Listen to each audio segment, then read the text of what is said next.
Assalamualaikum warahmatullahi wabarakatuh. Perkenalkan, nama Ananda Elsa Febrianti dengan NIM 2120357.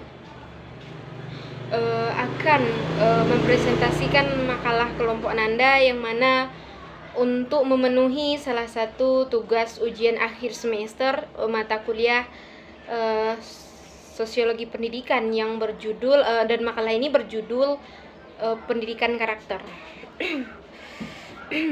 Pengertian pendidikan karakter adalah suatu usaha manusia secara sadar dan terencana untuk mendidik, memperdayakan potensi peserta didik guna membangun karakter pribadinya sehingga dapat menjadi individu yang bermanfaat bagi diri sendiri dan lingkungannya. Dan pendidikan karakter adalah suatu sistem pendidikan yang bertujuan untuk menanamkan nilai-nilai karakter tertentu kepada peserta didik yang di dalamnya terdapat komponen pengetahuan dan kesadaran atau kemauan serta tindakan untuk melakukan nilai-nilai tersebut. Pendidikan karakter atau karakter education ini sangat erat hubungannya dengan pendidikan moral, di mana tujuannya adalah untuk membentuk dan melatih kemampuan individu secara terus-menerus guna menyempurnakan diri ke arah hidup yang lebih baik. Adapun untuk pengertian pendidikan karakter menurut para ahli, salah satunya saya kutip yaitu menurut Thomas Lickona, yaitu menurut Thomas Lickona pengertian karakter adalah suatu usaha yang disengaja untuk membantu seseorang sehingga ia dapat memahami, memperhatikan, dan melakukan nilai-nilai etika dan selanjutnya nilai-nilai dalam pendidikan karakter.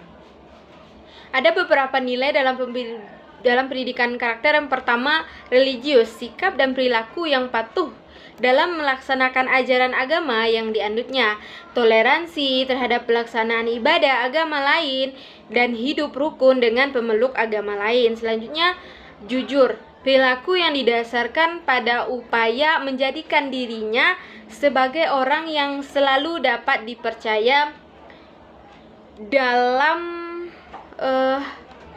perkataan, tindakan, dan pekerjaan. Selanjutnya, toleransi, sikap yang dan tindakan yang menghargai perbedaan agama, suku, etnis, pendapat, sikap, dan tindakan orang lain yang berbeda darinya. Selanjutnya, disiplin, tindakan yang menunjukkan perilaku tertib dan patuh pada berbagai ketentuan dan peraturan. Selanjutnya, kerja keras, tindakan yang dilakukan perilaku tertib dan patuh pada berbagai ketentuan dan peraturan. Selanjutnya, kreatif, berpikir dan melakukan sesuatu untuk menghasilkan cara atau hasil baru dari sesuatu yang telah dimiliki. Selanjutnya, mandiri, sikap dan perilaku yang tidak tergantung pada orang lain dalam menyelesaikan tugas-tugasnya. Dan demokratis, yaitu cara berpikir, bersikap dan bertindak yang menilai sama hak dan kewajiban dirinya dan orang lain. Selanjutnya, rasa ingin tahu, sikap dan tindakan yang selalu berupaya untuk mengetahui lebih mendalam dan meluas dari sesuatu yang dipelajari, dilihat, didengar. Dan selanjutnya, semangat kebangsaan, yaitu cara berpikir, bertindak, dan berwawasan yang menempatkan kepentingan bangsa dan negara di atas kepentingan diri dan kelompoknya. Selanjutnya, cinta tanah air, cara berpikir dan berwawasan yang menempatkan kepentingan bangsa dan negara di atas kepentingan diri dan kelompoknya. Selanjutnya, menghargai prestasi, sikap, dan tindakan yang mendorong dirinya untuk menghasilkan sesuatu yang berguna bagi masyarakat dan mengakui serta menghormati keberhasilan orang lain. Selanjutnya, bersahabat dan komunikatif.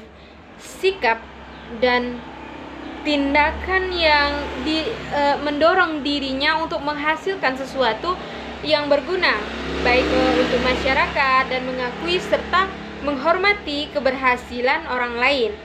Selanjutnya, cinta damai.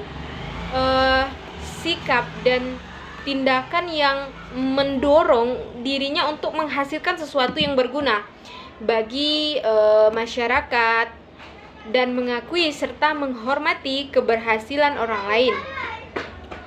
Selanjutnya, gemar membaca adalah kebiasaan yang menyediakan waktu untuk membaca berbagai macam bacaan yang memberikan kebajikan atau kebaikan baik untuk dirinya gitu. Dan selanjutnya, peduli lingkungan. Fungsi pendidikan karakter adapun untuk fungsi pendidikan karakter yang pertama yaitu untuk mengembangkan potensi dasar dalam diri manusia sehingga menjadi individu yang berpikir baik, berhati baik, berperilaku baik, dan selanjutnya untuk membangun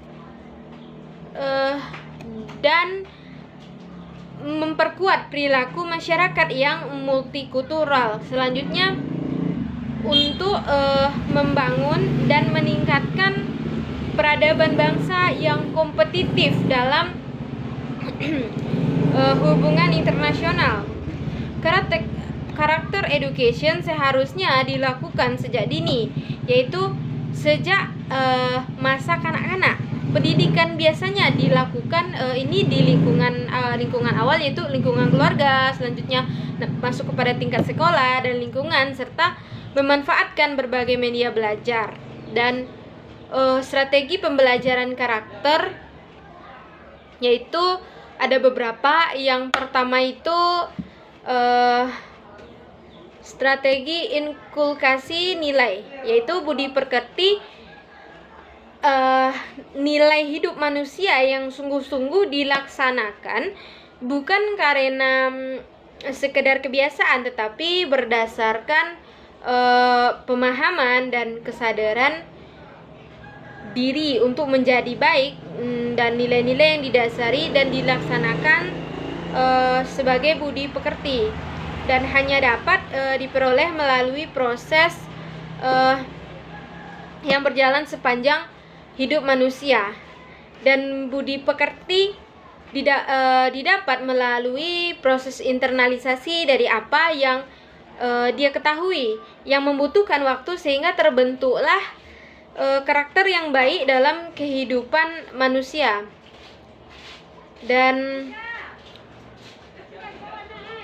nilai yang dikira dapat dan ditawarkan kepada anak melalui jenjang pendidikan yang formal gitu. Selanjutnya, strategi pembinaan untuk menjadikan seseorang anak didik yang memiliki karakter atau akhlak yang baik. Diperlukan pembinaan yang terus-menerus dan berkesinambungan untuk mewujudkan akhlak yang luhur pada diri anak didik. Tidaklah mudah gitu, karena menyangkut kebiasaan hidup. Pembinaan akan berhasil hanya dengan usaha yang keras dan kesabaran serta dukungan dari orang tua dan masyarakat. Selanjutnya, yang ketiga, strategi keteladanan. Dalam pendidikan nilai dan spiritualitas, pemodelan atau memberikan teladan merupakan strategi yang bisa digunakan. Bahkan menurut Suwandi, pendekatan modeling teladan uswah yang dilakukan oleh guru lebih tepat digunakan dalam pendidikan karakter ini di sekolah. Hal ini mengingat karakter merupakan perilaku, bukan pengetahuan, sehingga untuk dapat diinternalisasi oleh pihak didik maka harus diteladankan, bukan diajarkan. Selanjutnya, strategi pengembangan keterampilan akademik dan sosial. Ada berbagai keterampilan soft skill yang diperlukan agar seseorang dapat mengamalkan nilai-nilai yang dianut sehingga berperilaku konstruktif dan bermoral dalam masyarakat. Selanjutnya, strategi fasilitasi. Melalui fasilitas, melatih subjek untuk mengatasi masalah-masalah tertentu, dan bagian terpenting dalam metode fasilitas adalah memberikan kesempatan kepada subjek didik kegiatan-kegiatan yang dilakukan oleh subjek didik dalam pelaksanaan metode fasilitas membawa dampak positif. Selanjutnya, pendidikan karakter berbasis kearifan lokal, yang mana kehidupan manusia dikelilingi oleh budaya, dan hal ini disebabkan karena manusia lebih berupaya mempertahankan eksistensinya dalam kehidupan yang mengharuskannya selalu bersinggungan dengan lingkungan sekitar, baik di lingkungan fisik dan non fisik. Proses budaya ini berlangsung berabad-abad dan teruji sehingga membentuk suatu yang karakternya handal, diyakini dan dapat membawa kesejahteraan lahir dan batin. Komponen inilah yang disebut dengan jati diri.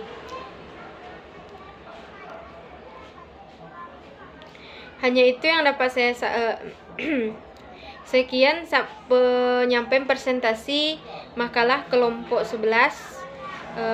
Saya Elsa Febrianti, NIM 212357 PAI, dari kelas PAI 3I, undur diri. Jika ada kesalahan saya mohon maaf. Saya akhiri dengan assalamualaikum warahmatullahi wabarakatuh.